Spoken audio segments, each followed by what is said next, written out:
கர்த்தருக்கு ஸ்தோத்திரம். 2024 வருடம் செப்டம்பர் மாதத்திற்குண்டான வாக்குத்தத்த வசனம் 2 கொரிந்தியர் 6வது அதிகாரம் 18வது வசனம். அப்பொழுது நான் உங்களை ஏற்றுக்கொண்டு உங்களுக்கு பிதாவாயிருப்பேன், நீங்கள் எனக்கு குமாரரும் குமாரத்திகளுமாய் இருப்பீர்கள் என்று சர்வ வல்லமையுள்ள கர்த்தர் சொல்லுகிறார்.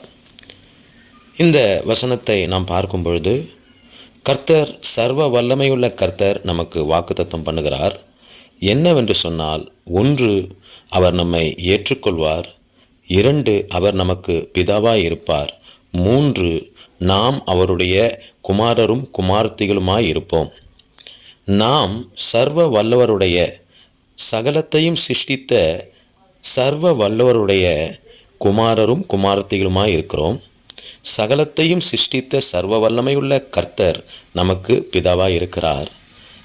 சகலத்தையும் சிருஷ்டித்த சர்வ வல்லமை உள்ள கர்த்தர் நம்மை ஏற்றுக்கொள்கிறார். எனக்கு பிரியமானவர்களே, கடந்த நாட்களிலே தேவன் உங்களை ஏற்றுக்கொள்ளாத சூழ்நிலைகள் இருந்திருக்கலாம். ஆனால் இந்த மாதத்தில் கர்த்தர் உங்களுக்கு வாக்குத்தத்தம் பண்ணுகிறார். கர்த்தர் நமக்கு வாக்குத்தத்தம் பண்ணுகிறார். கடந்த நாட்களிலே நாம் கைவிடப்பட்ட சூழ்நிலையில் நாம் இருந்திருக்கலாம். ஆனால் இந்த மாதத்தில் கர்த்தர் நமக்கு வாக்குத்தத்தம் பண்ணுகிறார். நான் உங்களை ஏற்றுக்கொண்டு உங்களுக்கு பிதாவாய் இருப்பேன், நீங்கள் எனக்கு குமாரரும் குமாரத்திகளுமாய் இருப்பீர்கள் என்று சர்வ வல்லமையுள்ள கர்த்தர் சொல்லுகிறார்.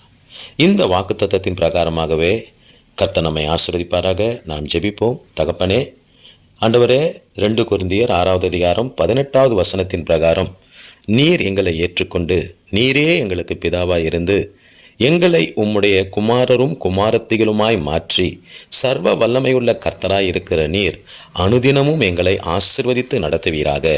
இயேசுவின் அதிகாரமுள்ள நாமத்தில் ஜெபிக்கிறோம் தகப்பனே. ஆமேன், ஆமேன். God bless you all.